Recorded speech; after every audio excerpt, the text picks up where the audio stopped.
Hello everybody, my name is Zen and welcome to my impressions for Warhammer 40,000 Space Marine 2. Unlike my normal impressions videos where I do first impressions, like literally jumping into a game blind and recording it as I go, and describing how I'm feeling within the first 30 minutes to an hour of a game, this is going to be a full-on impressions video. I've played this game quite a lot now, and this is going to be a little bit more in-depth, but everything you're seeing in the background, all the footage that you're going to see, is all from the first part of the game. So no major spoilers here. So you feel free to watch, even though if you're a person who's never played the game or just wants to get an idea or feel before jumping and buying it. But what is Warhammer 40,000 Space Marine 2? Well, obviously it's the sequel to Space Marine 1, which you do not need to go back and play. Don't bother. There's a little bit of story hooks that do connect, and you will get a little bit more out of the story of Titus, our primary character, if you had played the first game. Is it necessary? Absolutely not. You could just jump right into this one and get as much out of it as you want, especially as someone who's never jumped into Warhammer before. You will be fine just going straight into this game. Playing the first game is not going to introduce you any better than this game does, and in fact I've got some suggestions later on for if you want to get into Warhammer or you're really interested in what's going on in this game, how you can kind of progress your interest a little further as someone who is in particular really interested in Warhammer. But it is a mashup of Doom and Gears of War. There is no cover shooting or anything like that, but you are having a bit of a power fantasy. I mean, that's honestly what being a Space Marine is in the Warhammer universe to begin with. It is just a giant power fantasy. However, in this game, you get to play as one, you're kind of like the Doom guy, but not as invulnerable, and you still kind of have to play a little tactically, and if you're playing on a harder difficulty, then that really is emphasized, but we'll talk about difficulty later. I think that, in general, it is a third-person action shooter with a lot of different guns and a lot of different melee. You're going to be fighting things a lot, and you're fighting against the Tyranid swarms of Hive Fleet Leviathan, which is a bunch of story stuff we'll get into when I talk about the absolute, ironclad commitment to the IP. And that is my biggest thing for this game that I will praise over and over. This game knew what it was doing. It respected the IP immensely, and if you have even a passing interest in Warhammer 40,000, you're gonna find things you're like, oh my goodness, I can't believe they put that in the game. It's so good. It is so good. But just from the gameplay footage you're seeing here, you're kind of getting the gist of the gameplay. Honestly, I know this is early in the game, and later on you unlock classes, and there's a bunch of other things that you'll get to do. I don't want to jump in and spoil those, because it's kind of fun to get through the unlocking process of finding the different weapons. But there are a lot of different weapons available to you. There's a lot of different ways that you could play this game. But generally, you've got a sidearm, a main weapon, and a melee weapon. And that's usually how it goes. You've got grenades, and there's some additional things that you can get along the way, but that's the basics of it. You're going around just killing a bunch of Tyranids. You will notice that there are two AI NPCs following me around, and they absolutely suck. But this game is able to be played multiplayer co-op, and you can put your two friends that you're playing with will take the place of those two other people that are normally on your squad when you're playing solo, but the game can also be played solo all the way from start to finish. But as far as the story is concerned, you take control over our protagonist, Titus, who is the same guy from the first game, as you might expect, although many years have passed. And to put this in perspective, because I think a lot of people don't necessarily get this at first blush when they either pick up this game or start getting into Warhammer 40,000. Space Marines live a long time, yo. They if they die, it's probably because they died in combat. I'm talking thousands of years they live, and there are Space Marines that have been around for a very, very long time, such as a lot of the chapter masters, or essentially the leaders of different factions. So Gilliman is the leader of the Ultramarines. The Ultramarines are what your main character is a part of. It's basically a Space Marine with blue armor and the little like U symbol, right? They're very Roman inspired, which is cool, but there's a bunch of other different chapters of Space Marines. My personal favorite are the Space Wolves, but you also got things like Black Templars and Blood Angels and whatnot. And frankly, I think the Ultramarines are the most boring, or one of the most boring, but they're kind of the poster faction for Warhammer 40,000 at the moment. Usually because Warhammer, if you didn't know, is a miniatures war game that you play on a tabletop with a bunch of miniatures, something I am very into and I play a lot of. The factions that they generally release boxes for, like when they release a new edition of the game, it's usually some version of the Ultramarines paired up with a different faction, and they change it every time that they release a new edition. At least that's been the general case as of recent history. So, for example, last year, the 10th edition Warhammer 40,000 launched, and it came with the Ultramarines and the Tyranids. And fittingly, the box was called the Leviathan box, and I bought this. It's amazing. I really love Warhammer as a miniatures game. We'll talk about that a little bit later. However, you just need to know that this is, if you're kind of generally have a passing interest in the miniatures game, it's basically just that launch box from 10th edition. You're just Ultramarines versus Hive Fleet Leviathan, which is the particular Hive fleet that is invading the universe or the galaxy at this point in the game, and you're just having to go through and stop them. You've been sent in as a Space Marine to try to do that, and as a Space Marine, you're like an ultra elite dude. Like, you're also massive. That's the other thing. You're genetically enhanced. You're freaking massive, and you serve the Emperor of Mankind, which is basically a godlike character who heads up the Imperium within the Warhammer 40,000 universe, but has been mortally wounded due to the actions of one of the other Marines back in the day, back in Warhammer 30,000, 10,000 years ago. Again, some of those people are still around, a lot of them are, but Horus mortally wounded the Emperor, and now he's basically sitting on the throne as a skeleton, and there's a lot of dark stuff that happens there. I mean, the game opens up with the classic Warhammer line, which you will absolutely see if you ever pick up like a Warhammer 40,000 core rulebook or anything. It's like right at the start. It's there is no peace among the stars, for in the grim darkness of the far future there is only war, and that tells you a lot about this particular type of game. There are tons of other races in the 40K universe. Obviously we got the humans. That's like a normal thing. They're all over the place. Then you have the Space Marines, which are like genetically enhanced humans. I'm not going to get into the details of that. I could do like a whole 2-hour video just on the like backstory for getting into this game, which you don't need to know, and that's totally fine. But then you also have things like the Tau, which are basically Gundam people. It's awesome. There's orcs. There's other crazy weird aliens. There's like elves, right? You got the Eldari and the Drukhari. There's a lot going on here, as far as like the background and the lore of the game. But what you need to know if you're getting into this for the first time is that you're playing as an Ultramarine, you're a Space Marine, your name is Titus.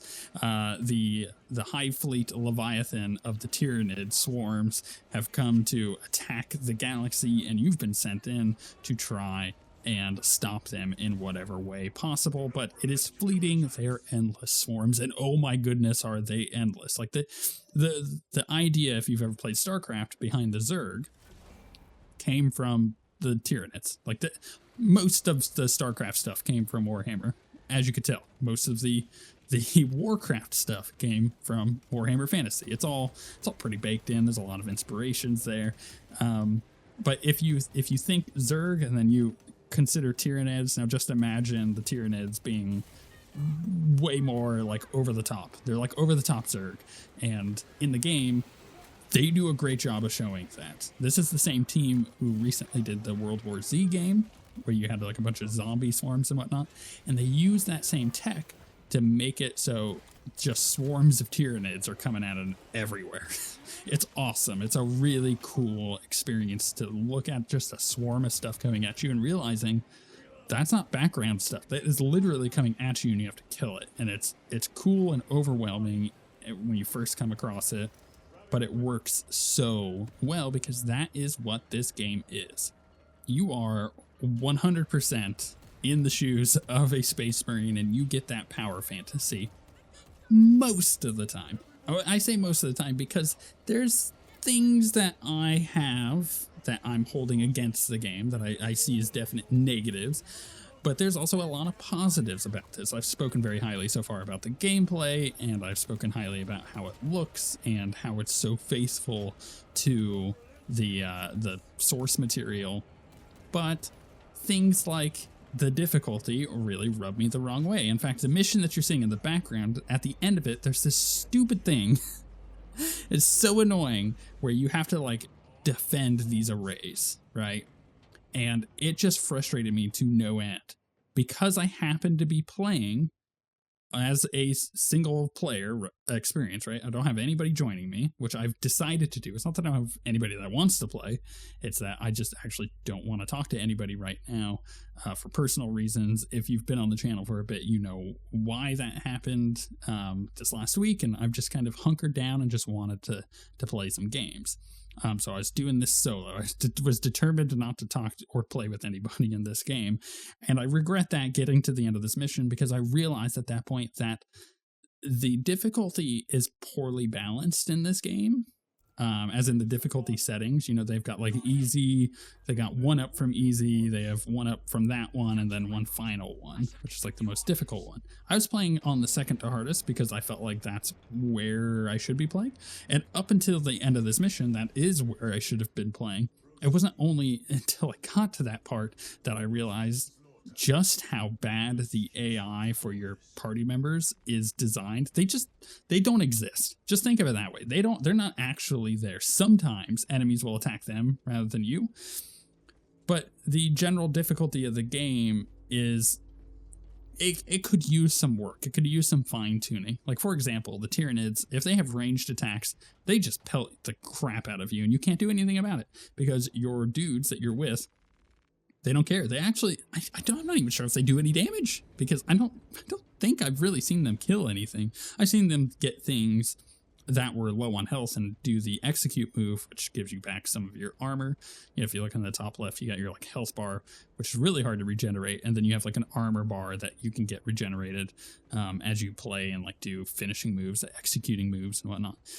But it's like the Tyranids that have ranged attacks will pelt you and just like chip you down, and you can't do anything about it because you're swarmed by a bunch of melee things. You're trying to attack them, and your stupid AI guys, they just don't do anything, and it's so frustrating in certain parts that I personally will say 100%, if you want to play this game solo and you want to enjoy it, just play on one of the two bottom difficulties. I ended up switching and I had a way better time after that.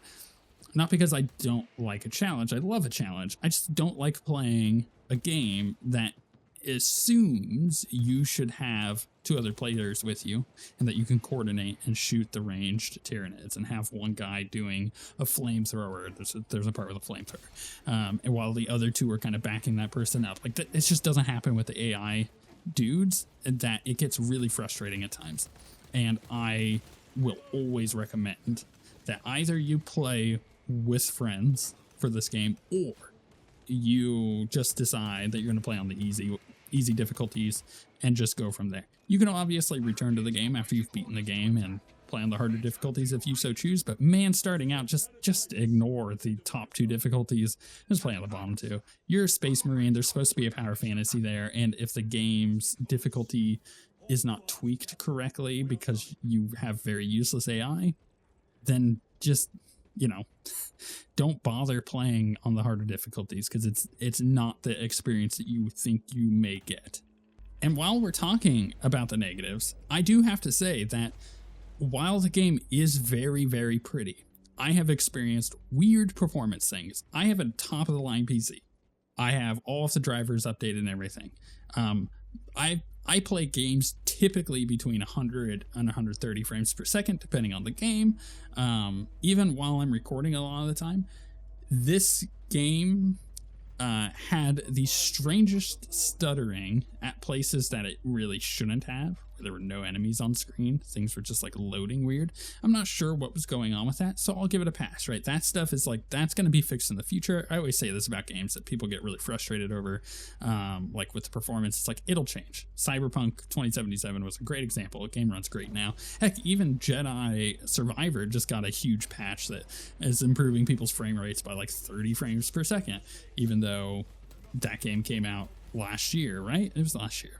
And it's just, these games get improved over time. Things get better optimization, new drivers come out. It's just gonna happen. So you can't expect a game right now at launch to run perfectly.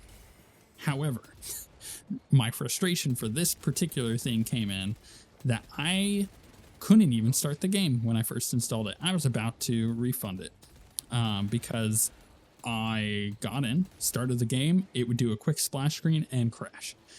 And so I was like, oh, that's really weird. I looked it up online. Some people had very similar issues, especially during like the early access period of the game, which I did not partake in because I didn't really see the point of.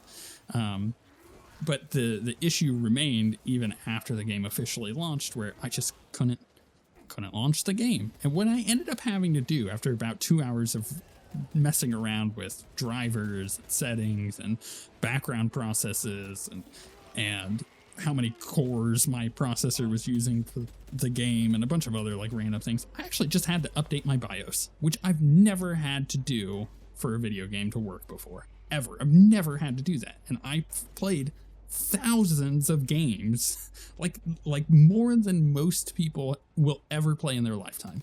I've never had to update the BIOS to get a game to work properly, but I updated it and it immediately started working and got me in and started playing. I've had a couple crashes here and there in the like 10 or so hours, and it's like, that's fine. I'm okay with that, especially for a game that just launched. I expect that, but man, that weird BIOS thing. So if you're happening to have the game crash on you just on startup and stuff like that, consider updating your BIOS, I guess, if it's worth it to you. It's always a risk with updating your BIOS, so, you know, take that with a grain of salt. And I guess finally, for my like major negatives on this game, is that some of the controls are kind of sluggish. What I mean by this is there's a counter attack mechanic. You'll notice like these enemies will have like a blue glow thing that pops up. It's letting you know that there's an attack coming in, and you can hit the counter attack button and parry it essentially. And sometimes if it's like a termagant or something, like a little Tyranid guy, you pick it up and you slam him on the ground and you kill him. If it's a bigger guy, different things will happen. But I find most of the time that there is like a perfect counter that you can do, kind of like if you're playing in Elden Ring or Dark Souls. But it is so hard to hit, not because they make it difficult to hit, but it just doesn't feel like it's responsive most of the time. There's a handful of times where it just has not gone off for me at all. And then the times that it does, I've noticed that it might have something to do with the whatchamacallit, the animations already playing on an attack, and it doesn't interrupt them, or it doesn't even consider like, oh, you're counterattacking. And in a game where you're constantly doing actions, you're constantly shooting or slashing at Tyranids, when something jumps at you and you try to counterattack it and it just doesn't work, it doesn't feel great, because it makes you feel like the game is holding you back, like it's not accepting the inputs that it should. And it doesn't do it all the time either. A lot of the time it works, and then sometimes it doesn't, but that sometimes is like 40% for me so far, and it's kind of frustrating. It's like, I wish that this counter attack mechanic felt like it just had more responsiveness to it. But outside of that stuff, you know, it is very pretty. It is very fun to play. And I think that this game, like a Borderlands, is definitely better played with people. If you can play this with 2 other players, absolutely do that, because it'll make it a better game. just 100% of the time. I don't see how there could be a negative to it. And, you know, there's like a bunch of other bonus missions and stuff that you can do. There's a big PvP mode, which I've not tried, just again, because I don't want to play with people right now. I feel like the gameplay and the prettiness of it and the faithfulness to the IP that they're using makes this a great game. And maybe that's all you need to hear to be like, oh, I'm going to go pick this up. But I'll have a verdict for, you know, who I think should be buying this game at this point, and if it's worth your money or not at the end of the video. But the last thing I wanted to touch on is that faithfulness to the IP, because I don't think I've seen a game in recent history that has been this faithful to the source. What I mean by that is, actually, let me back this up. I'm a huge Warhammer fan now. This is a recent development within the last couple of years, but I went from being kind of interested in Warhammer to absolutely invested. And what happened was I got into the miniatures game. In fact, if you know the miniatures game, you will understand the words I'm about to say. If not, you might just like roll your eyes. You have no idea what I'm talking about. But I own 4 Warhammer 40k armies. I've got orcs. I've got space wolves, I have Tyranids, and I have my main army that I play and I've collected and mostly painted is the Sisters of Battle. I love the Sisters of Battle. They're just my jam, right? There's nothing about them I don't like. So they're my main, and then everything else I just kind of have as extra or to teach people how to play the game. I'm heavily invested also right now in the fantasy side of things. I collect Age of Sigmar and I play it twice a week at the moment, especially with the new edition that just launched. I've got Skaven and I've got Seraphon. Seraphon being my full main army, which are lizard people. They're freaking awesome. I love the heck out of them. So Warhammer is a big part of my life right now. I spend a lot of time in it, playing games with it, talking about it with my friends. And if you don't know, because you're new to the channel, I'm also I run my own business where I do 3D printing and commission painting. So I paint people's armies for a living, and I do so at a very high level, and it's something that I quite enjoy. And it was by starting that I decided to get into Warhammer, and things just kind of went from there. So now I'm heavily invested in it. So when I say that this game has a really high attention to detail as far as Warhammer 40,000 is concerned, I mean it in like more ways than you can imagine. Like, yes, the lore, but also the way that it looks and the words and phrases that they're using and the way that they're marrying actual like mechanics from the miniatures game into the video game, and like how they're doing this stuff is incredibly well done. And people who have played the miniatures game would have an appreciation for that. And the people who read the Warhammer 40,000 books and understand the lore would also have a completely separate type of appreciation for what I'm talking about here.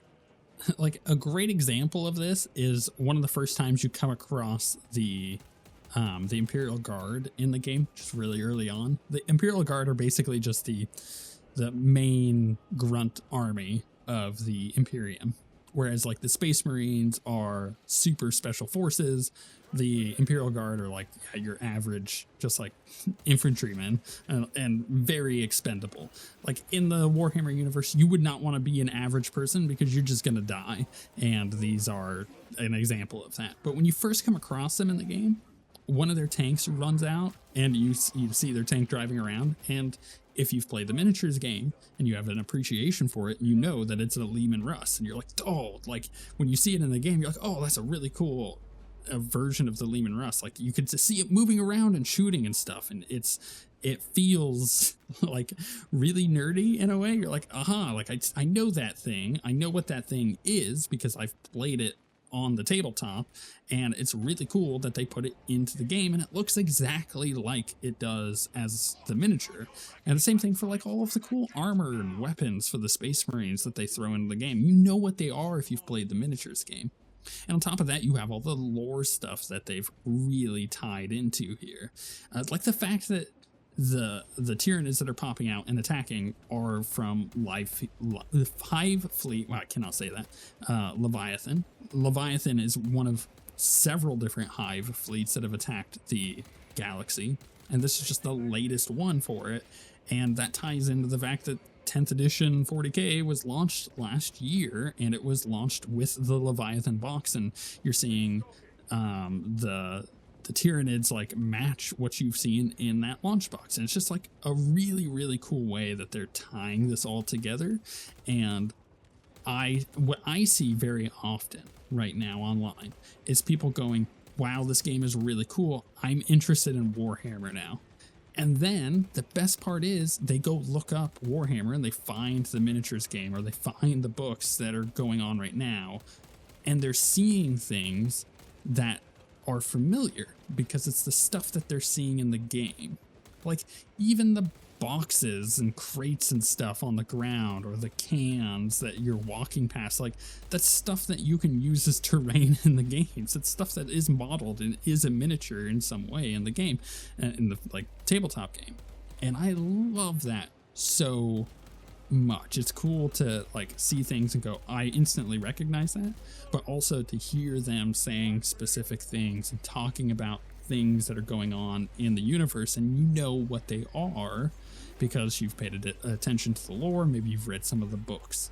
In fact, I could very easily see this game being a reference point for people who are getting into or already into the miniatures game. I could see people going like, oh, I really want to paint a Space Marine army, and they're gonna pop this game open and look at the models, like the actual like video game models, and use those as painting references, because it's awesome. Like they did such a nice attention to detail that they'll be able to use that stuff accurately to be like, oh yeah, I want to paint my stuff like the Ultramarines and or the Tyranids. You're gonna have great examples of that just in the game models itself.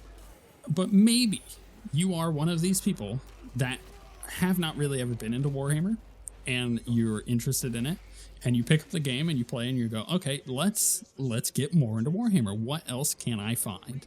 I actually have a few suggestions for you. The first is to go pick up a couple of the books. Now, there's a lot of good books. They have an insane amount of books. So Games Workshop releases all of the Warhammer books on a platform called the Black Library, which there's a whole story about what the Black Library is and whatnot, but that's just what they call it. But you can find audiobooks or the actual physical books. Personally, I like the audiobooks. The narrators are great, and it means that I can sit there and do work while I'm listening to the books, and that's what I generally have been doing over the last couple of years. But my starting point for you of like a couple books to start with is the Horus Heresy for 40,000. The Horus Heresy is the story of what happened to the Emperor, and it starts in the 40th millennium, so the year 30,000. So it starts 10,000 years before, and that seems like a huge gap, but again, Space Marines freaking live forever. The people that you're coming across in those books, you are going to see in the game. You're going to hear references to them in this game, even though it's 10,000 years later. There's a lot of really cool stories within like that first pack of books. So do Horus Rising all the way through the fourth book, I would say, which is the Flight of the Eisenstein, I think is what it's called.